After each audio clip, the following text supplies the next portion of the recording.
G'day, mates. Now, firstly, I've got a little surprise for you, Alistair. I came dressed up, but I've actually got a reveal live on show. I didn't want you to see it in the pre-show, but His nipples. Oh my god. Oh my, the conspirators have got to you. Looks good. It looks good. I'm happy. I'm pretty happy. I'd wear that to maybe not a nightclub, but an afternoon drinks or a barbecue. It goes around the world just la la la la. Confidently. I'm definitely feeling some like Sunday beachy vibes, getting the tan on, chatting to some chicks, getting rejected, walking around, chatting to some more chicks, getting rejected again. Just being a classic Miami lad with his new messy shirt. Yeah. I mean, look, it's pink, but hey, I'm confident in my sexuality. That's what you're saying to people, you know? Yeah, I might even just wear it to my Monday night futsal comp and completely, put shame upon the name that's on my back when you compare my dribbling skills to that of Lionel Messi's. Yeah. Nothing like putting the name of the greatest player ever on the back of your shirt just to hype yourself up. Do you have any dribbling skills at all? No, so this is actually interesting because we were in deep discussions with our futsal team. We started the season really brightly, really brightly, but we have fallen off a cliff. Like it's a proper Colorado Rapids season falling apart kind of thing. We've just lost confidence, and we kind of worked out that a lot of us hadn't played football before, and that'll do it. Futsal, you kind of need to be able to dribble the ball, and we're kind of like statues as soon as we get it. I've also suffered from second year syndrome, burst onto the scene in dramatic fashion in my first year, almost took out Golden Boot before a tragic ankle injury ruled me out for the second half of the year. And ever since that injury, mate, I've just never got back. I'm the Gene Motor of Melbourne futsal. Too soon. I have a similar experience with futsal. Not that I'm like particularly world beating at football on a big pitch, but I do okay. I've got a bit of space to move. I can do pretty well, but I do find that futsal induces quite a heavy amount of panic.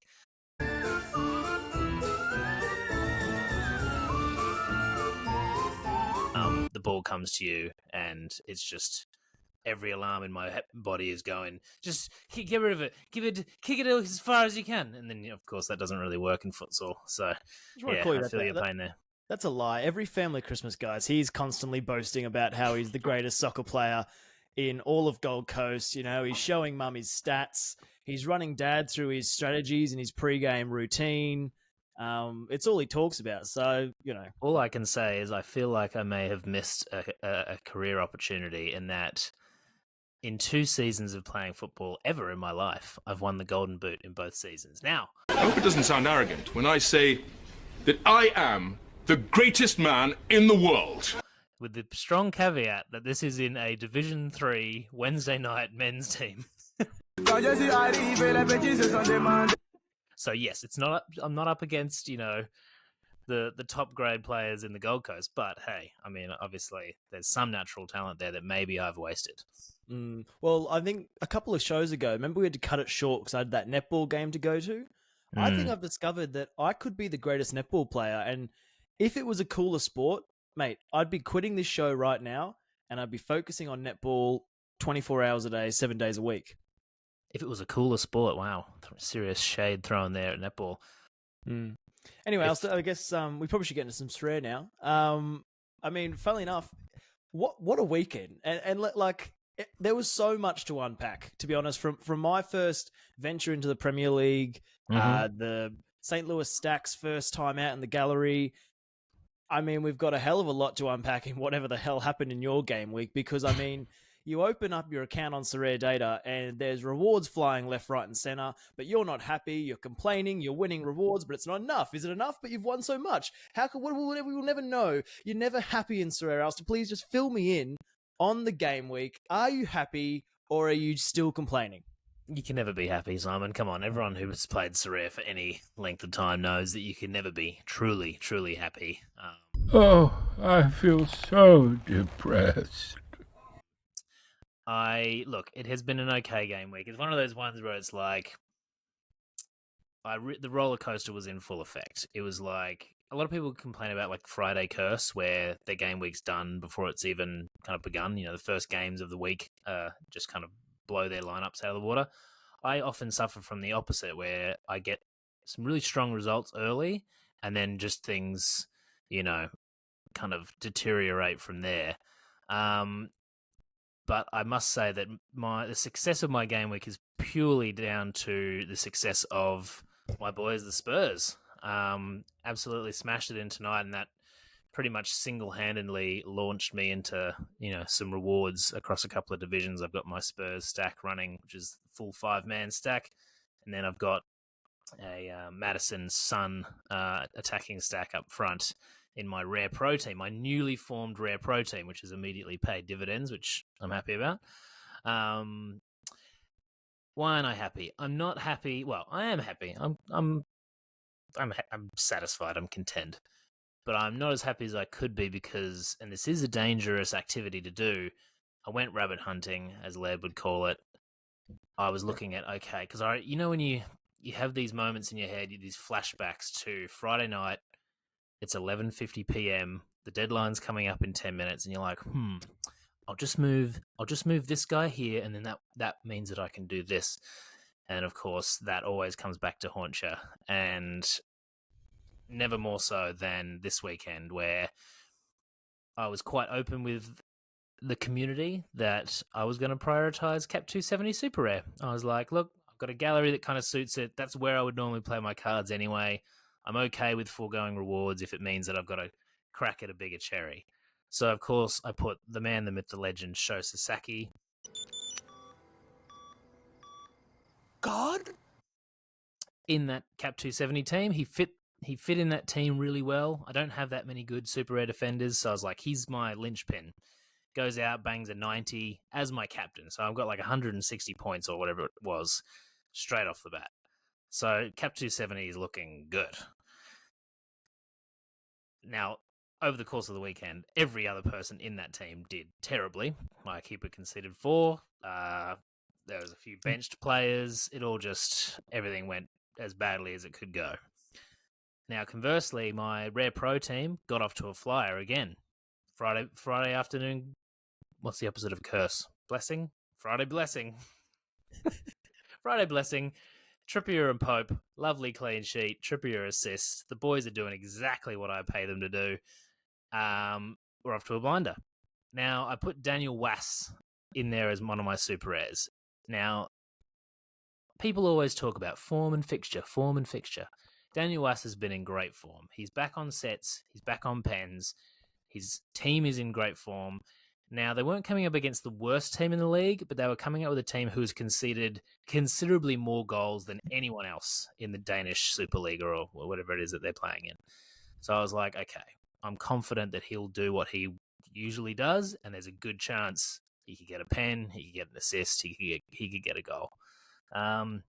Didn't do that, rolled out a 33. So I was thinking everything was done there. Luckily, the Spurs boys rescued me, and they've lifted me up into a tier 2. But I do distinctly remember that Friday night at about 11:45 p.m., I put Sho Sasaki into that Rare Pro team because I was like, it's Sho Sasaki.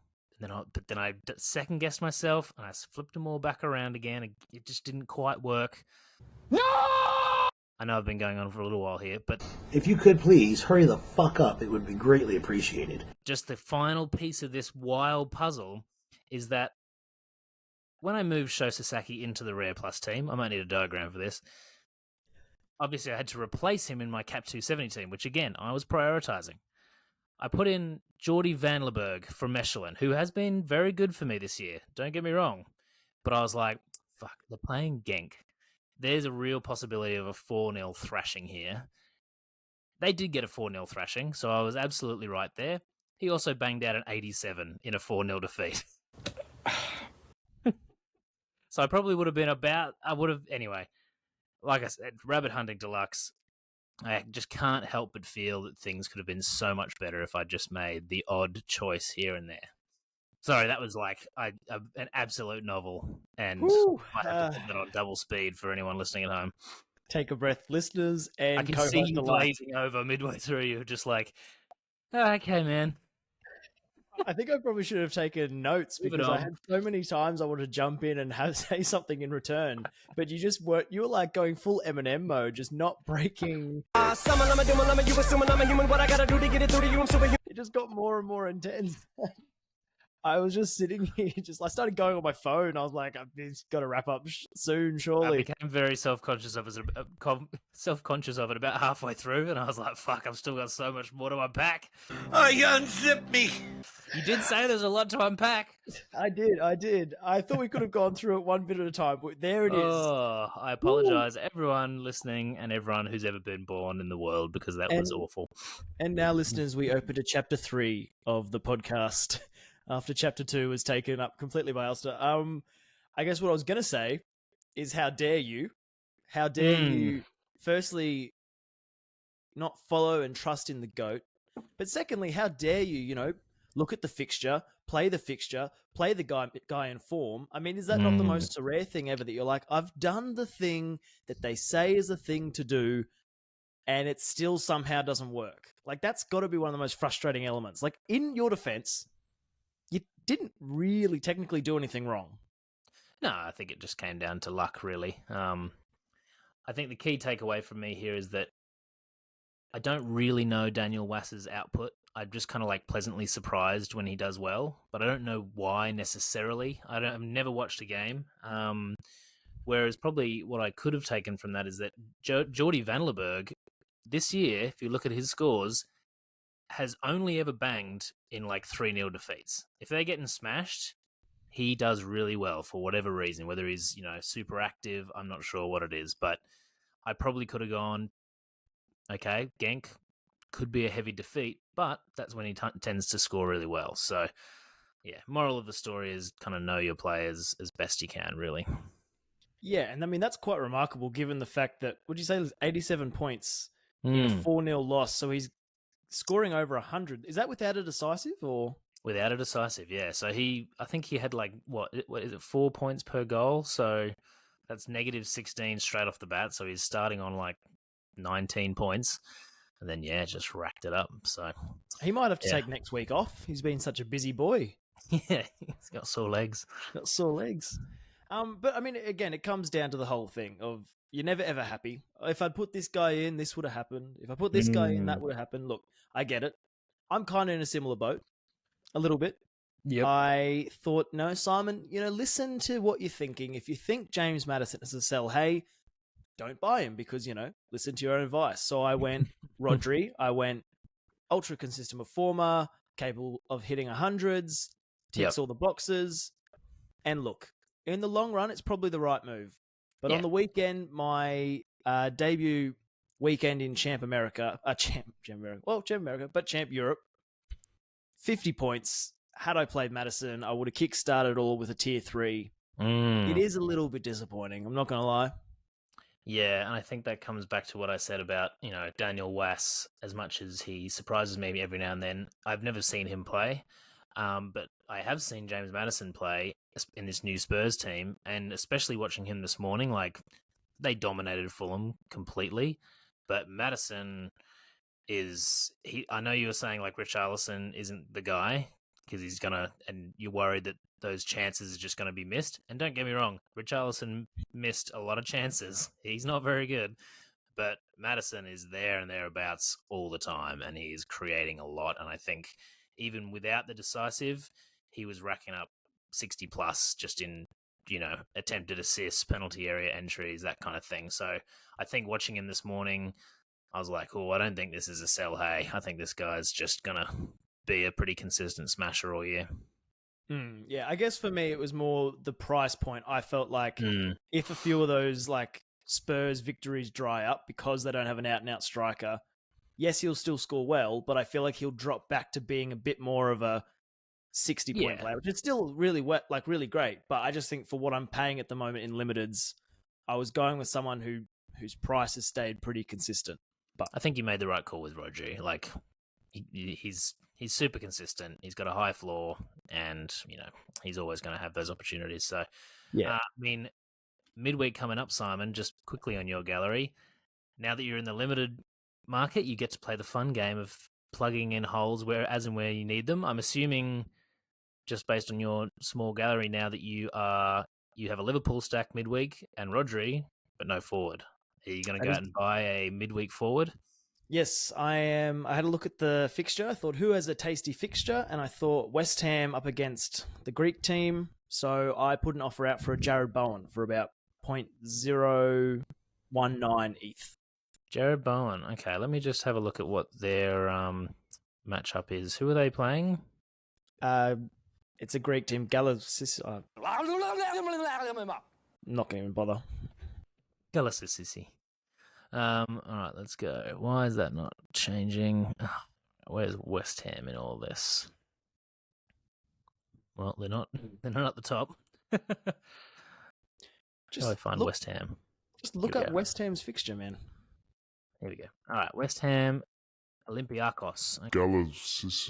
Okay. All right. So, yep, pretty good matchup for a forward. So, 25% chance of 3 goals scored. Yeah, I like that. Is Bowen's? I mean, I guess something to consider for your gallery structure. I mean, Bowen isn't. You're going to be using them this midweek, but then you're probably not going to. He would just be backup for if Son goes down for whatever reason. Have you considered maybe trying to buy someone who's in Challenger or something like that you could then, or you want to stick with just focusing on Champion? No, I'm sticking with Champion. Like I said, the whole point of paying the premium for these guys was to play the division. And if you look at Jared Bowen's scores, he actually scores pretty well. Gets a fair few decisives. So, again, I don't know whether it'll be the classic, I'll have him for 1 week and then I have him forever. But the plan is to have him for 1 week and then bring in guys as I need them for things like this. Oh, yeah, he does score pretty well. Yeah, so that's the plan. But I mean, this week, 370 points in Champ Europe, no reward.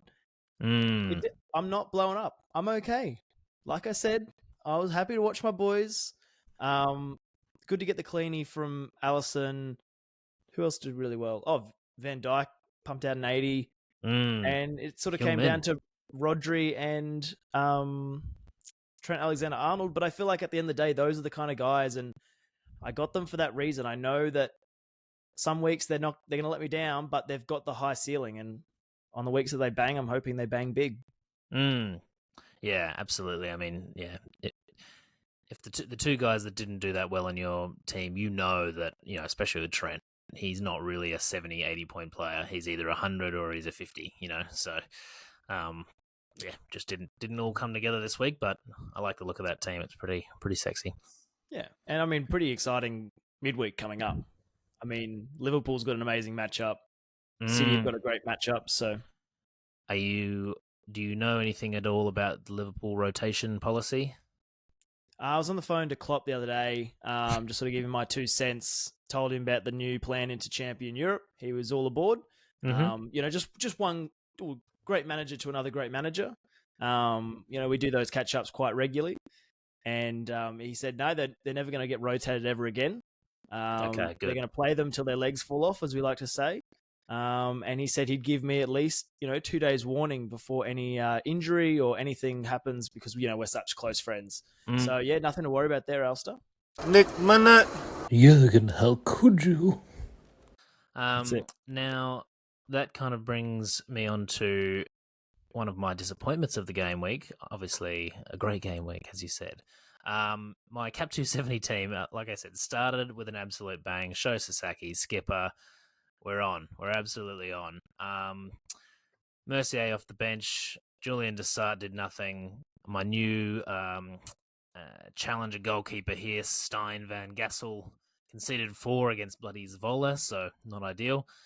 Darwin kind of rescued a little bit of respect for the lineup, but it puts me in 172nd place. So my question now, Simon, is do I give up on the month-long Cap 270, or do I keep pushing forward with my original strategy, which is, trying to compete in a, hopefully a rapidly dwindling field? Oh, mate. So you've lasted 2 weeks. The bloke that was going, how good's this 270? I'm going to be the one that's going to win it. I'm going to be the one that sticks it out. You're 2 weeks in and you're already giving up. I'm not giving up. I'm asking the question. You literally just said, should I give up? Yeah, I'm asking the question. I didn't say I'm giving up. I said, should I give up? I need some objectivity here, Simon. Looking at that, I'm sitting in 172nd. I don't have now. This is the big thing. I don't have a keeper for midweeks, so I'm not going to have 8 game weeks to choose. Like I'm not. It's not going to be my 4 best scores. It's going to be my scores for the next 4 weekends. Now, I do think I've got a pretty good lineups for those 4 weekends. Ha! Wrong! But this is not a great start. Am I stupid for continuing in Cap 270, or is exactly this thought process that's going on in my head of, oh shit, I didn't do very well, I'm going to stop? Is that the reason that I should continue? Because other people will hopefully also have that instinct to bail. Yeah, I mean, look, I get it. It's not exactly a hot start. What is it? 6 points from your keeper and 18 from your midfielder. Not fantastic. I'm No. going to be honest. But I don't, to be honest, but this is the whole thing, Alistair. I don't know what is achievable in this long form 270. It's sort of an unknown. I feel like you do have to at some point stick it out, stick with the strategy, because surely other people are having that mindset of, oh, I've had a few bad weeks. Like, to be honest, you're definitely not going to win the thing now. I can probably tell you that much right now. The guy who's coming first at the moment scored 600 plus points in Cap 270 this weekend. Yeah, it's over. Bit of a head start. Yeah. I knew I was never going to win it. Let's put it that way. My realistic desire from this was like a medium to high tier 3. I'm like, if I win that, I'm stoked. Yeah, it's not a level playing field at the moment. You're basically 100-minute sprint. You're up against Usain Bolt, and you've got no legs. Like 100-meter sprint, I'm up against PSU fans. Sorry, Sean. That's a low blow. You can't say that. That's Come on, the man doesn't go outside. I can pretty safely assume he's not. Hasn't got good sprinting ability. Red card. Yeah, fair enough. Yeah. Look, I don't know. So, do you need to have 5 players playing in the midweeks? Do you reckon to be able to get into the rewards? Well, in 270, it doesn't matter. There's no rewards. No, but to stay in the long form, like stay in the chance to win a reward in the long form.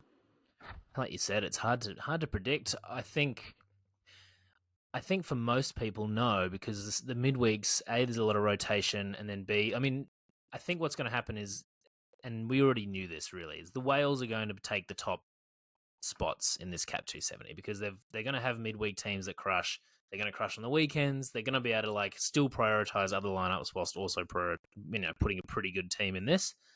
I think for me, my whole thought was like, look, if I can just get 4 decent scores over the course of the next month, I think that enough people will be scared off from taking part in this that I can finish, mid-table. So I do think I'm just going to keep going because I don't think I have any other real options. I still don't think that my players are good enough to compete in All-Star. I haven't really thought ahead enough to have like a challenger team that I can roll out. I know I'm still going to prioritize 240, but otherwise, what am I going to do with all these super rares? Yeah, they're just going to be sitting there anyway. Yeah, like you said, I think it's pretty clear. Like the Whales have it easy where they can be like, oh man, my Martinez goalkeeper's not playing this week. Oh, I'll just plug in my other champ, Europe goalkeeper. Like, at least you're being realistic. You're being realistic. I did, because I was like, oh, maybe I can just go out and buy, like I did obviously buy a new goalkeeper, but I needed a new goalkeeper anyway. But I was like, oh, maybe I just need to buy another goalkeeper that has midweeks, because then I give myself a chance, because I do have outfielders in the midweeks, but I don't have any goalies. So, but man, super rare goalkeepers are so expensive, and it's such a stressful purchase. Like, I've just, as someone who's had goalkeepers be dropped or get injured, but try and pitch yourself, you've just spent like 3,000 Australian dollars on one. The stress level's a little bit higher, so I was like, oh, probably can't afford to just be going out buying 2 goalkeepers just so I can play this thing. So, yeah, I'm kind of stuck, but yeah. What are you going to do? It wouldn't be a Sorare Down Under podcast with us not sticking to our strategy for longer than 2 weeks. Exactly. Good to see. Good to see. Exactly. Alistair, the St. Louis boys made their debut appearance. Mm. Not great. I'm going to be honest. No, I did say that you would ruin that team forever. Yep. So apologies, St. Louis fans. Not exactly the best run into playoffs. Yeah. I hate to say it. Do we feel like they're going to get knocked straight out? Like, yeah, Yep, I 100%. 100% think that's what's going to happen. This is what I think is going to happen. I think Sporting KC are in great form. They're going to go and smash San Jose in the midweek, and then they're going to come into that game against St. Louis on the weekend, full of form. Polito's back. He's banging in goals. Johnny Russell's back, even more exciting. They're playing well. Yeah, I wouldn't be surprised if St. Louis, under the bright lights, choke a little bit, unfortunately. And we see it most MLS playoffs is there's normally one or two teams that go deep, but there's always those teams that make the runs. It's typically Portland. We've seen a few teams in previous years where at the end of the day, once playoffs happen, maybe it's a little bit different now that it's like this 3-game series. Maybe that does change it, because I feel like the one-off games, it was just a lottery. Like That's it.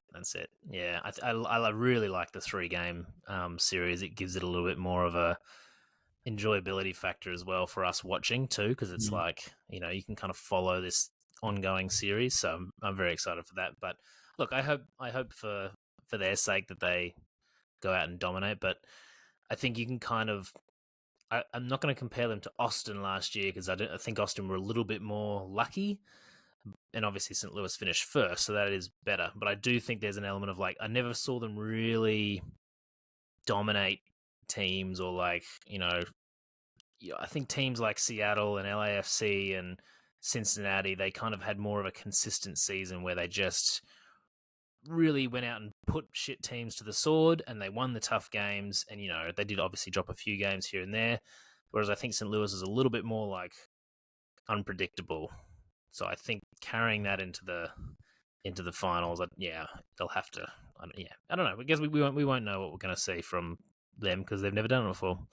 Yeah, I think I've got a new format for the MLS to try and make things exciting, and that I reckon if you are a wild card, you've got to play the next game if you get through with your hands tied behind your back, or eye patches over one eye to sort of mess with your hand-eye coordination. Physical handicaps.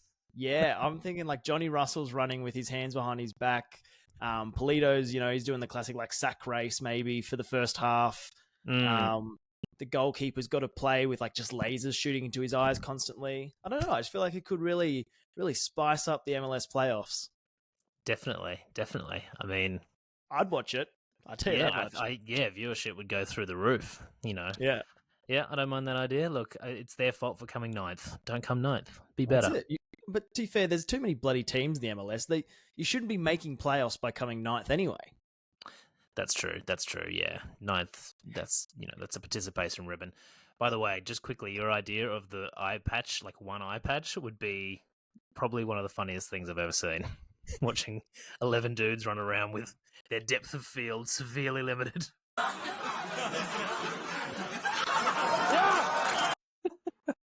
It would make great television. But I don't know, just like you said, I think MLS is you finish 9th, you get a participation. Just jump in. I know you said Sporting KC are in form, but they shouldn't be in the playoffs. Didn't they not win a game for the first 8 games? They did, yeah. They lost the first 10, I think. Or they didn't win for 10 games. So but hey, that's football.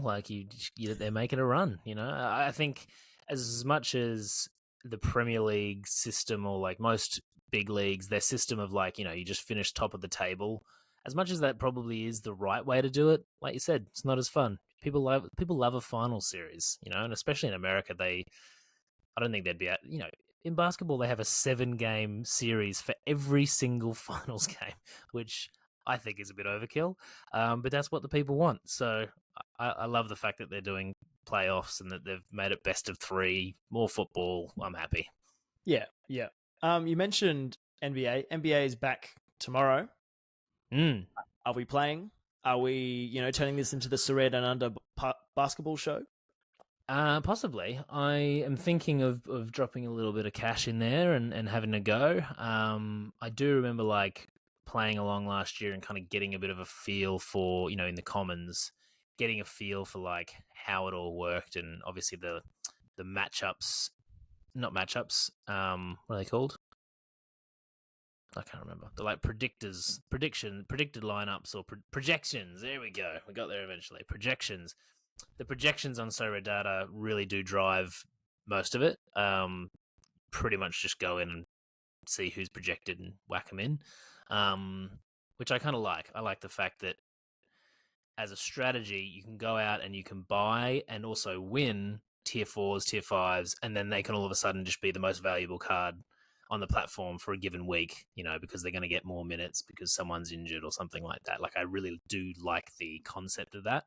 And I think there'll be some good content to make out of it. So, yeah, watch this space. I'm not going to compete for the first couple of weeks. The reason being, there's too many rookies with L10s of 0. So the scores required to win in the first couple of weeks are just going to be like bananas, because I'm not going out and buying the rookies because they're just crazy overpriced. So I might just watch and see what's going on, get a feel for each team and who's playing where and all that kind of stuff, and then maybe dive in a couple of weeks.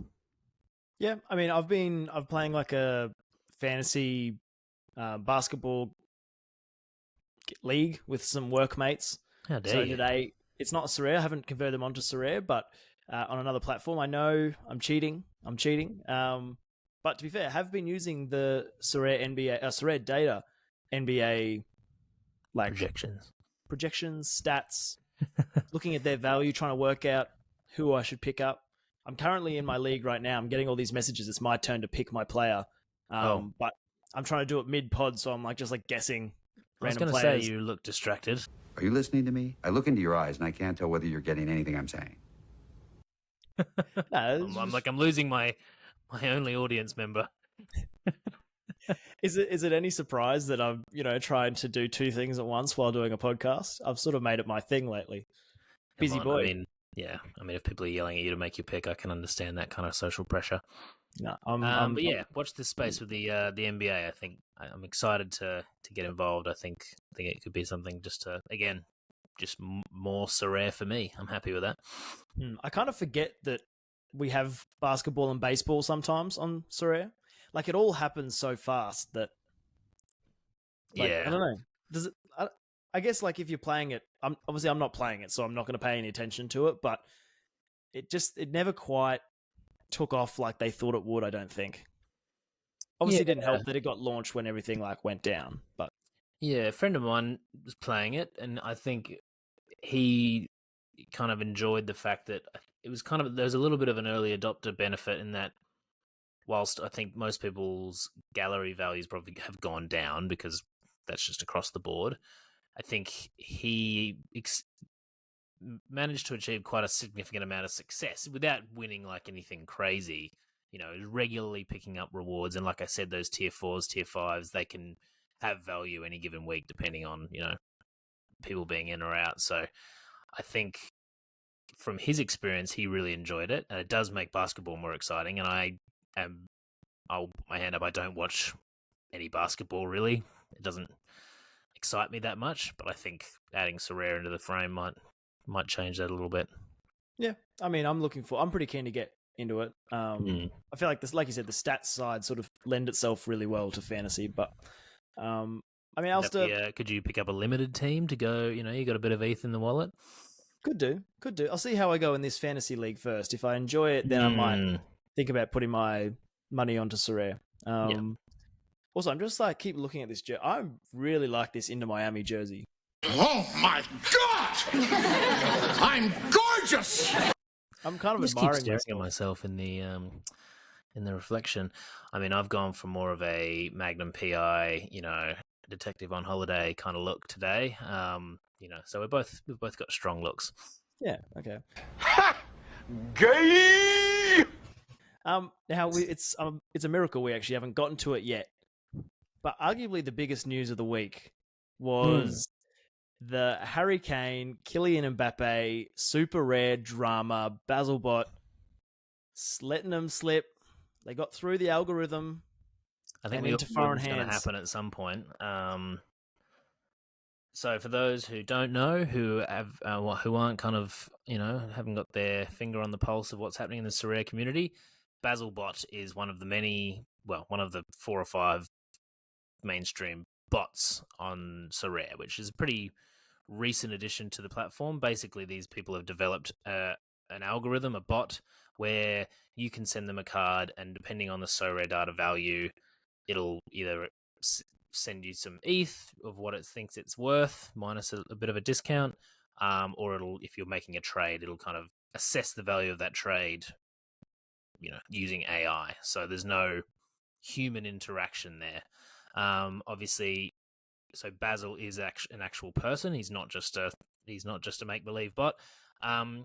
And part of his system was that if you wanted to get a valuation on a card, or if you wanted to get some ETH for a card that you didn't want, you would send him a trade for his super rare Kylian Mbappe. So like his most valuable card and one of the most valuable cards on the platform.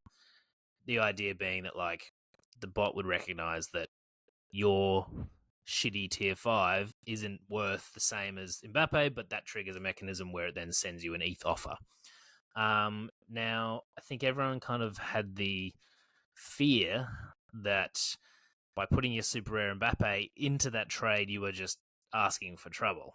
Now, his reasoning for doing that is like, if the card that you had to offer for was a shitty card, then the end user could get ripped off, because if you send let's say an Allison rare for because you want to get some ETH from the bot, and the card that Basil uses is a tier 5 unique that hasn't really got any utility. It's a card that doesn't really have any use or value. If that triggered the bot and the trade was accepted, if you're expecting to get ETH, but you actually got the trade accepted, then you're stuck with some shitty tier 5 unique for your rare Allison, which is probably worth more. So he's looking after the customer in that respect, but the risk was always there that he would lose it. And over the weekend, he lost it. I think the Mbappe was an accident. The algorithm just didn't work. The bot malfunctioned. And then someone realized what the malfunction was, jumped in, and made a fraudulent offer on his Harry Kane super rare, which was also accepted. So he lost 2 of his most valuable cards in one go. Ooh. Now, he's found the people who he did the swaps with. He's negotiated a ransom, basically. The Harry Kane guy got 3.5 ETH, so not bad for an afternoon's work. And the guy who got the Mbappe got a Matt O'Reilly, Joey Veerman, and who was the other one?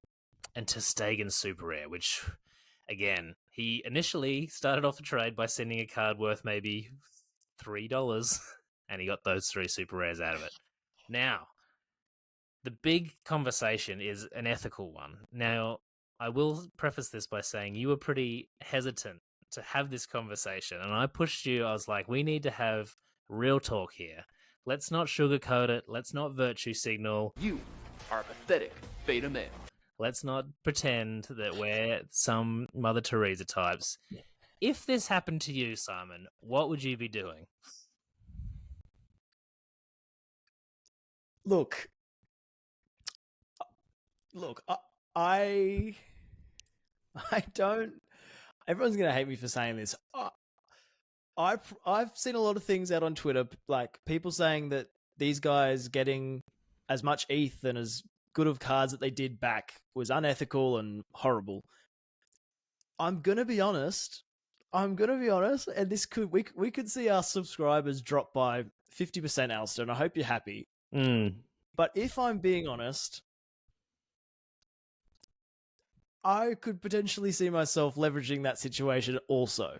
You are a rude, terrible person. And maybe I'm I'm definitely a bad person, but okay. Would you try and come to the negotiation table, or would you just take the Mbappe and close your account, sell it, close your account, and run away? So I think my initial, to be honest, my initial reaction was like, I would just take it. Like, you've just been you've just received, how much would that card be worth? Like, I think the last valuation was like I don't know, $40,000 or something. A lot. yeah. So my initial reaction was take it and run, but it was generally like it was also that realization that it is a person behind that. Like, it's not like as if I'd been lucky that a glitch in the system has, as a reward, it's gifted out an Mbappe. So say if it was Sorare and it was a massive corporation, company, yeah. I'm taking that and running. But I do realistically, I've like to think I have good values. Like, that's a person. They've made a massive error. So I would give it back to them, but I would also leverage that situation. Okay, because whatever yeah, I get, it's still better than them not getting the Mbappe you would find back. a middle ground. Yeah, okay, yep.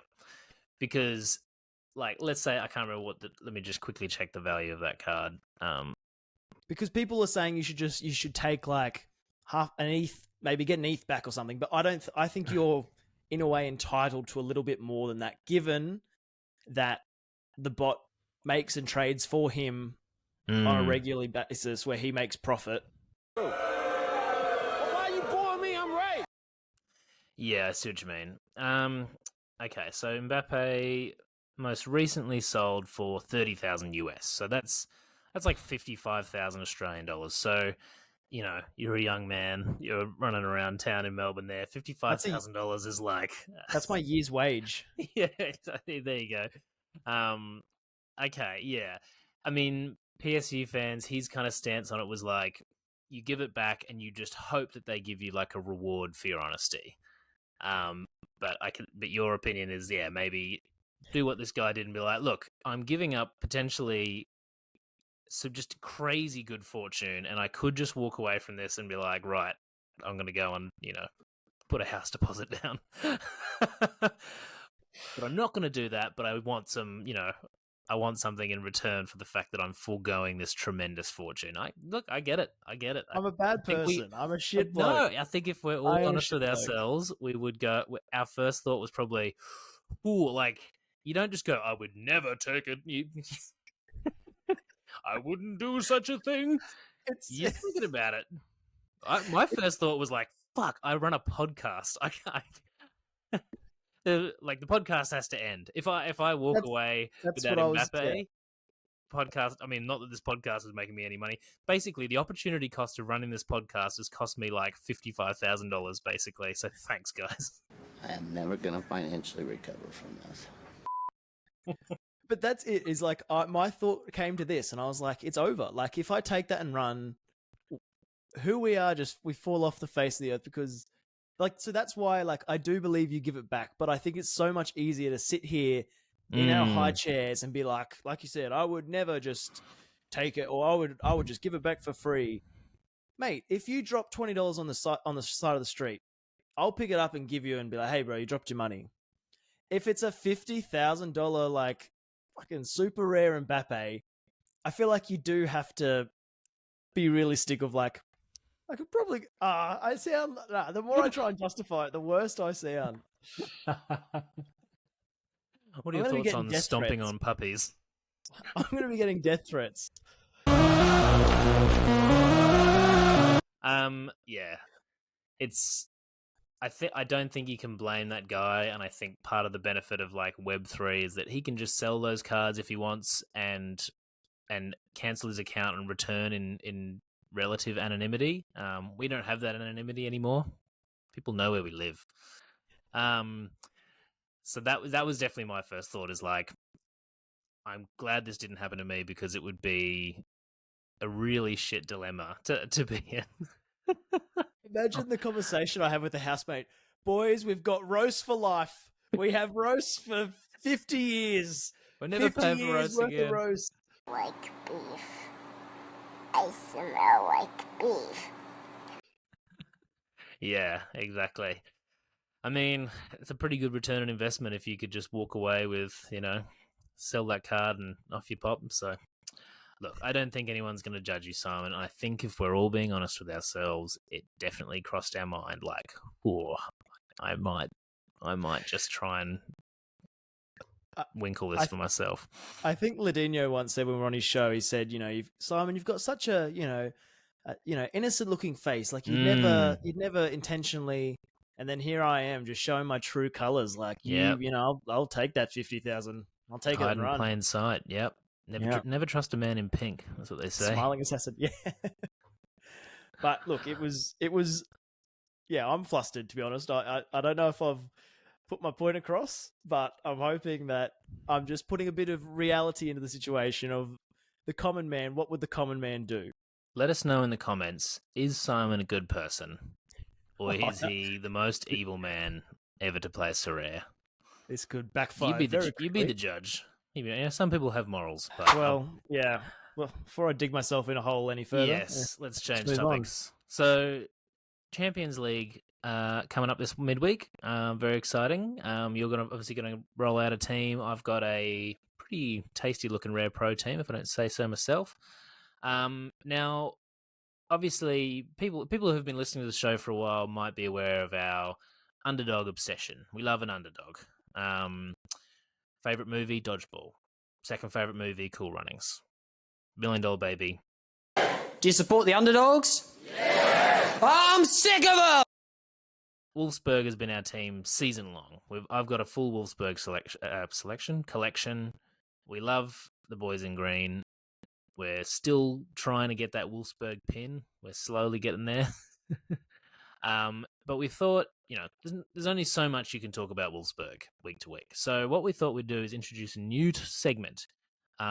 We need to name this segment. We can't really call it Underdogs because we've already got one that's called that. So maybe people can help us out in the comments. But what we're going to do is we're going to pick a team from the upcoming game week that has the worst odds that no one expects to win. So according to Sorare Data's game week matchups, who's the least likely to score a win in the upcoming game week? And we're going to bet the house on them. We're not actually going to bet anything, but what we're going to do is go and learn a little bit about that team, find out who they are, find out what they're all about. And if they win, then we might need to fine-tune this week to week, but if they win, we want to try and have something on the line. So I was thinking maybe if this team wins, we have to go and, I don't know how we'll do this, but try and track down a jersey or two of that team and buy that jersey. Whether we have to scroll through the depths of eBay or pay $958 for it to be posted from whichever, depth of Eastern Europe it's come from, we'll get a jersey somehow.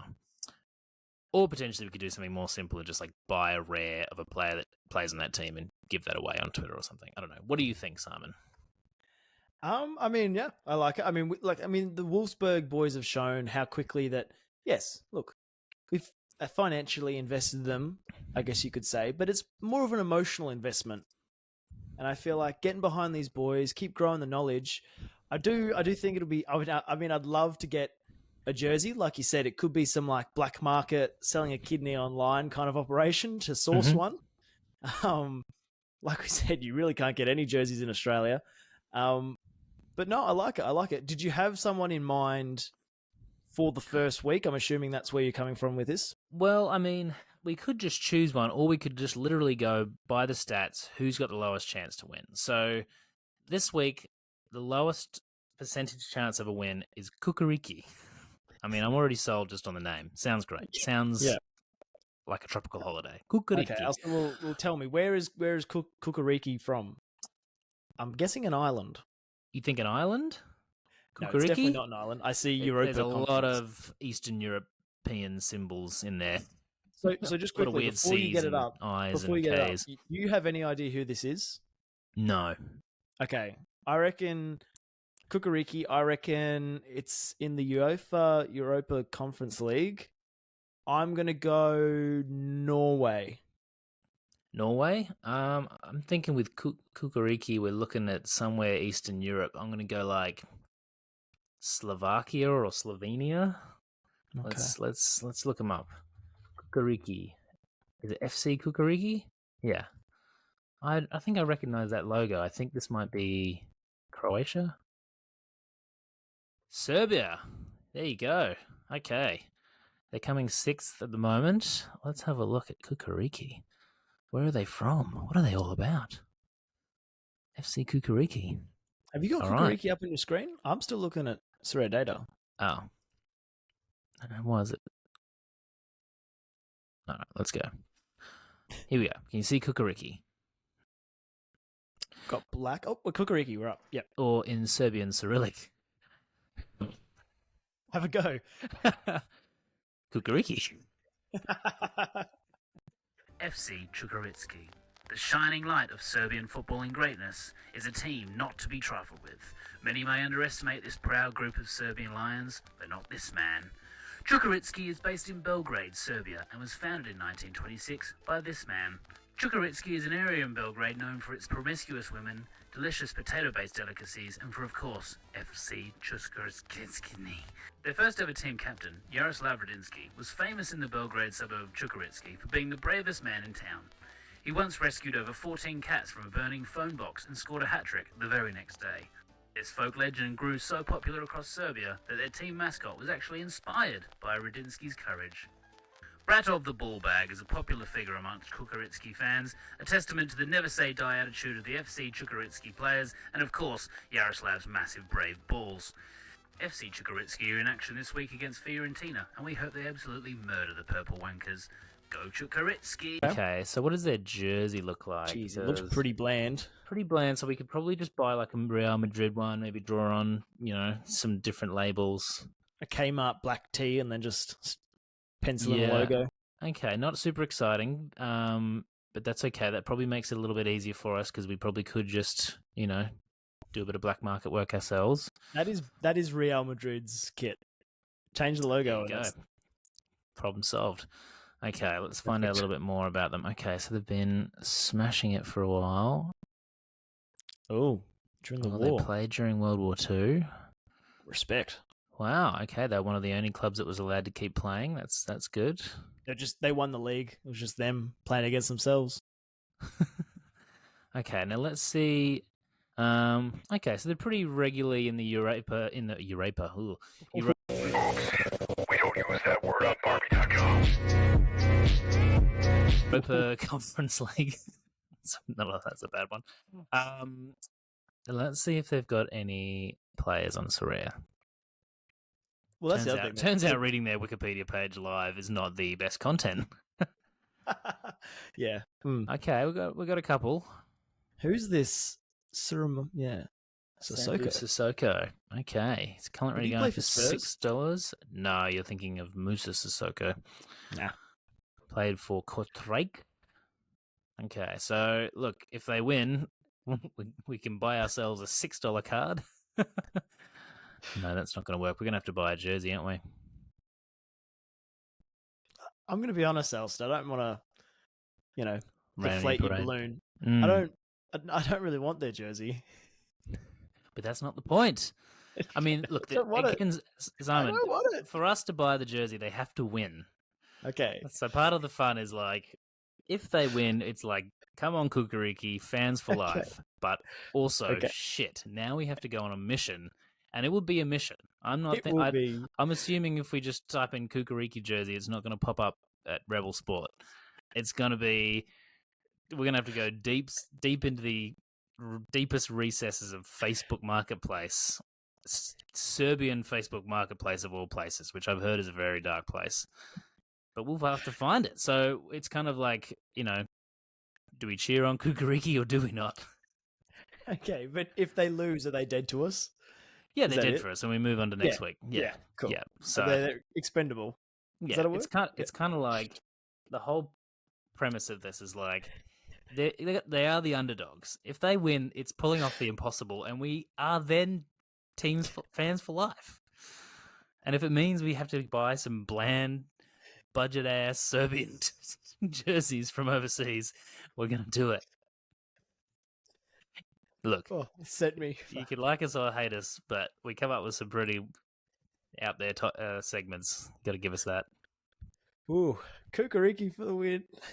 I mean, you can up the stakes. We could move to Serbia. There's so many ways we could play this. Yeah. Yeah, I mean, yeah. Okay. I can't wait to find out how you actually pronounce this. I'm sure it's not kukariki.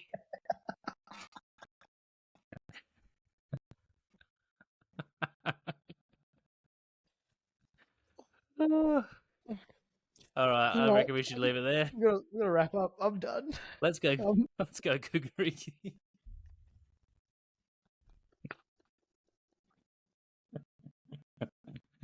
I'm jazzed. When do they play? I mean, the good thing is we will be able to watch the game. It'll be on Stan Sport for those who are in Australia. My skin and my shirt have just become the same color. You have become into Miami. Oh, I love it. That's a good point. Yeah, that will be on. That will be on. We can watch it. We can do some live commentary. I love it. I love it. All right. Well, I'm not sure if we've wrapped up by now, but enjoy, guys. We'll catch you next week. Oh, you've got to do the outro. Simon's lost it. All right. Yeah, looking forward to the midweek Champions League. Let's go. Hope you all get lots of card rewards. You won't be happy. Just know that. Just remember that. Doesn't matter how well you do. You'll never be happy. So just come to terms with that, as I have. Dress in your favorite Hawaiian shirt, and you'll get by. Anyway, we'll see you next week. G'day, mates. See you, mates. Bye-bye. No, goodbye, mates. Fuck's sake. What did you say? Chaos. I said g'day, mates.